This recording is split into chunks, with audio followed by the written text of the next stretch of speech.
हम संतोष को इसीलिए आगे कर रहे हैं कि संतोष पढ़ा लिखा नौजवान है और हर तरह से स्टैब्लिश्ड है। चैलेंज करते हैं कि हमारा बेटा संतोष कुमार सुमन अगर मुख्यमंत्री पद को मिलेगा तो कोई भी अभी जितने नाम आ रहे हैं मुख्यमंत्री का उससे बेटर साबित करेगा, इसीलिए हम फिर उसका नाम लेते हैं। सीएम के उम्मीदवार के तौर पर इन 7 दलों का जो महागठबंधन है उसमें सिर्फ और सिर्फ तेजस्वी यादव के नाम की चर्चा होती थी, लेकिन संतोष कुमार सुमन को अब जीतन राम मांझी ने इंट्रोड्यूस कर दिया है। एक तो ज्यादा पढ़े लिखे हैं तो नो डाउट इसमें संतोष कुमार सुमन आगे हैं। तेजस्वी सिर्फ 9वीं पास है। वो ये भी कहते हैं कि संतोष कुमार सुमन ईमानदार हैं, उन पर कोई दाग नहीं है, कुछ भी नहीं है। यहाँ तेजस्वी यादव एकदम डाउन हो जाता है। अगर भाजपा आज ठान ले और उपेंद्र कुशवाहा कुछ विधायकों को तोड़ ले, जीतन राम मांझी कुछ को तोड़ ले, जीतन राम मांझी तो उसी तरफ जाएंगे जो उनके बेटे को सीएम बनाएगा।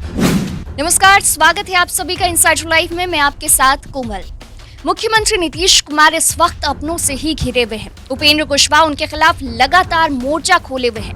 वहीं अब हम संरक्षक और पूर्व मुख्यमंत्री जीतन राम मांझी ने भी कहीं ना कहीं एक तरह से मुख्यमंत्री नीतीश कुमार के खिलाफ मोर्चा खोल दिया है। बीते दिनों गरीब संपर्क यात्रा के दौरान मांझी ने अपने बेटे संतोष मांझी को सीएम बनाने की मांग कर दी।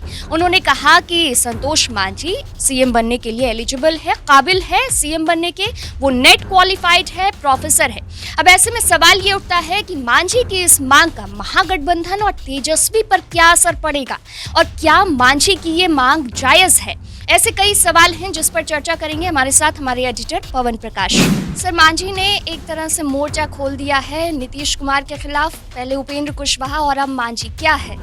देखिए, मांझी जी ने जो किया है ना, उससे अब परेशानी बढ़ेगी। मतलब अभी तक जो बिहार पॉलिटिक्स में लग रहा था 2 साइड से हवा चल रही है, पक्ष और विपक्ष, अब ये चौतरफा हवा हो गई है। पक्ष विपक्ष पहले भी था, अभी भी है, अब साथ वाले भी विपक्ष में है। मतलब उपेंद्र कुशवाहा विपक्ष में है, मांझी भी थोड़ा बहुत विपक्ष में है, पूरी तरह से अभी नहीं गए हैं, लेकिन मांझी भी अब एक तरह से है ही, क्योंकि शराबबंदी पर लगातार निशाना साधे जा रहे हैं। लगातार नीतीश कुमार के खिलाफ बयानबाजी कर रहे हैं, कह रहे हैं, तेजस्वी यादव से कह रहे हैं कि शराबबंदी बिहार में खत्म कर देना चाहिए। बिल्कुल। योजनाओं पर, नीतियों पर सवाल उठाना, इसको विपक्ष में पूरी तरह से नहीं माना जाएगा।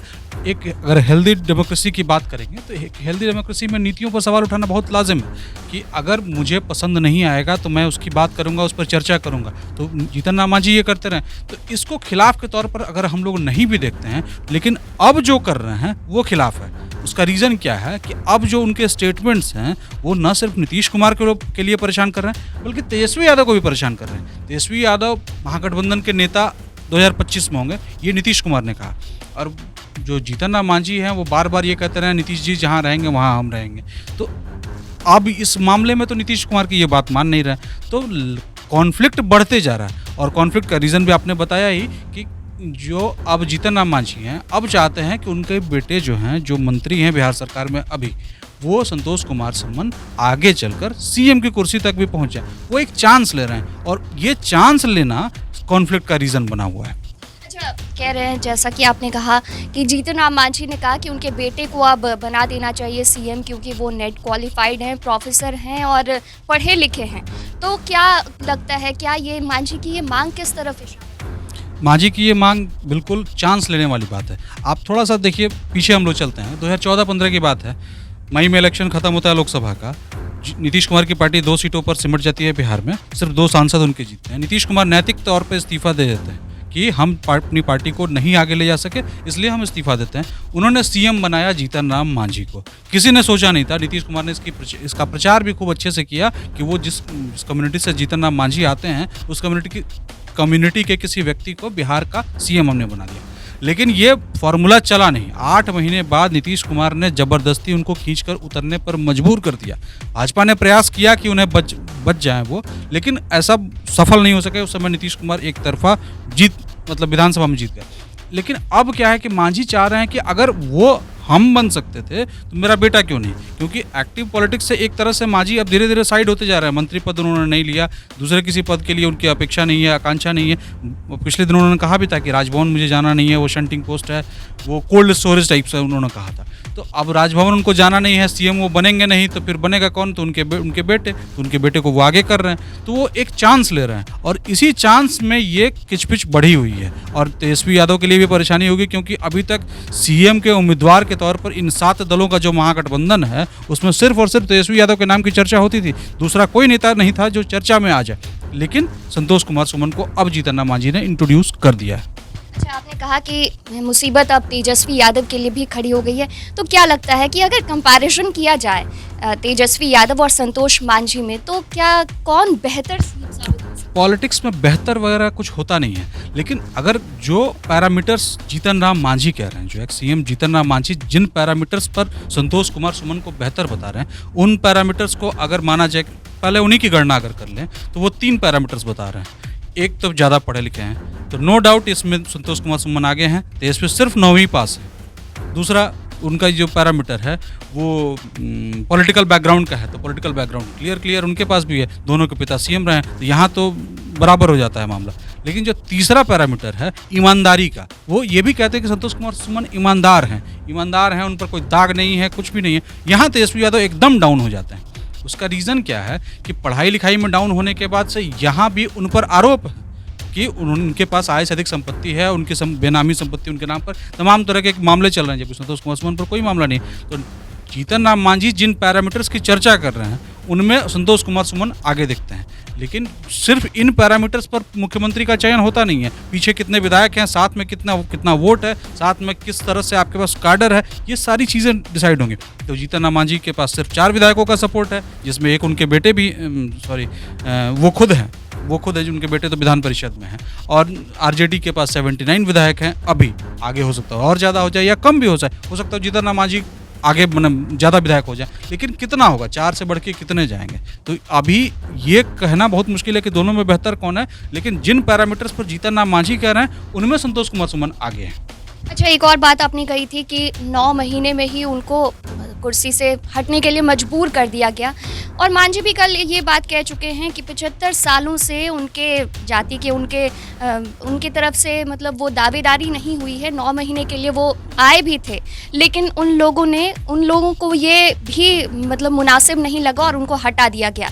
तो वो उन लोगों को जो कह रहे हैं, तो मांझी कहीं ना कहीं नीतीश कुमार के बारे में ही कह रहे हैं। सिर्फ नीतीश कुमार के बारे में कह रहे हैं वो मांझी, सिर्फ नीतीश कुमार के बारे में ही कह रहे हैं, क्योंकि उस समय भाजपा ने अपना पूरा फोर्स लगा दिया था। उसमें जीतन राम मांझी के साथ जीतन राम मांझी अकेले नहीं आए थे, उनके साथ सम्राट चौधरी भी आए थे, उनके साथ ज्ञानेंद्र सिंह ज्ञानू भी आए थे, उनके साथ भीम सिंह भी आए थे, जो मंत्री ये लोग थे, नीरज कुमार बबलू, ये सभी लोग, और इसमें से मैक्सिमम लोग आज भाजपा में हैं। तो कहने का मतलब ये था कि उनके साथ जो एक पूरा कुनबा आया था उसको भाजपा ने सपोर्ट किया था, भाजपा पक्ष में बैठी थी। लेकिन क्या है कि विधानसभा में नंबर्स भाजपा जुटा नहीं पाई, मांझी उतना कलेक्ट कर नहीं पाए, सिर्फ 7 मंत्री आते हैं और भी मतलब बहुत कम विधायक उनके पास थे और वो तोड़ नहीं पाते। जबकि नीतीश कुमार की पार्टी उस समय पीक पर थी, 115 विधायक अकेले नीतीश कुमार के थे। एक और बात है जो कही जा रही है कि माना ये जा रहा है कि जीतन राम मांझी जो गरीब संपर्क यात्रा कर रहे हैं, वो कहीं ना कहीं नीतीश के समाधान यात्रा के जवाब में। देखिए, जवाब भी हो सकता है, इसमें कोई बुरी बात नहीं है, नीतीश कुमार के जवाब में भी हो सकता है। लेकिन क्या है ना कि ये जो नीतीश कुमार का जो ऑरा है और जीतन राम मांझी का ऑरा है, दोनों में अंतर है। जीतन राम मांझी उतने बड़े नेता नहीं हैं आज के डेट में, कम से कम बिल्कुल नहीं है। कल ये लेकिन होता क्या है ना कि जब कुर्सी मिल जाती है ना तो नेता अचानक बड़ा दिखने लगता है। आप उस समय जीतन राम मांझी की उन भाव भंगिमाओं को याद करिए जब वो पीएम नरेंद्र मोदी से मिलकर निकलते थे, विपक्ष में थे, उसके बावजूद जब वहाँ से निकलते थे तो उनका मतलब प्रेस कॉन्फ्रेंस करते थे, बाकायदा जब वो बोलते थे तो उनका कॉन्फिडेंस दिखता था, और वो कॉन्फिडेंस आज भी उनका बरकरार हो गया है। संतोष कुमार सुमन को आगे करके वही कॉन्फिडेंस वो संतोष कुमार सुमन में ट्रांसफ़र करना चाहते हैं, ताकि एक कम्युनिटी वाला भी हिसाब किताब हो जाए और मेरी जो परिवार की विरासत है उसको संतोष कुमार सुमन आगे लेके निकालें। अच्छा, संतोष मांझी तो लेकिन ये कह रहे हैं कि ऐसा कुछ नहीं है, वो बस जनता की सेवा करेंगे, मुख्यमंत्री के दावेदार के रूप में वो खुद को नहीं दे।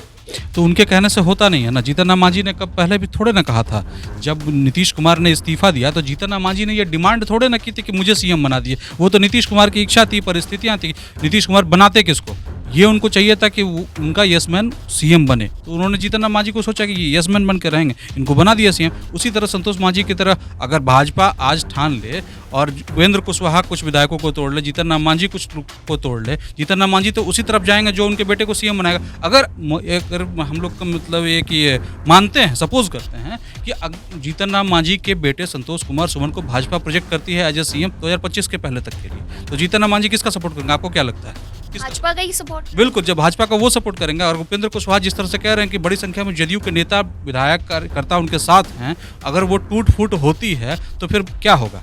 तब तो फिर वही हो जाएगा 2025 तक के लिए संतोष कुमार सुमन एक्सीडेंटल सीएम बन जाएंगे, जिस तरह जीतन राम मांझी बने थे। तो इसलिए अभी उनके कहने से बहुत कुछ नहीं हो जाता कि नहीं हम उम्मीदवार नहीं है। उम्मीदवार लोग बन जाते हैं, उम्मीदवार बनने से पहले लोग मुख्यमंत्री बन जाते हैं। देखिए, तो अब संतोष सुमन अब बने सीएम या ना बने, उम्मीदवार रहें ना रहें, लेकिन ये मुसीबत तेजस्वी यादव के लिए ज़रूर खड़ी हो गई है। अब बने रहिए इनसाइडर लाइव के साथ। अब तक हमारे चैनल को सब्सक्राइब नहीं किया है तो सब्सक्राइब कर लें। वीडियो अगर आप फेसबुक पर देख रहे हैं तो हमारे फेसबुक पेज को लाइक फॉलो कर लें।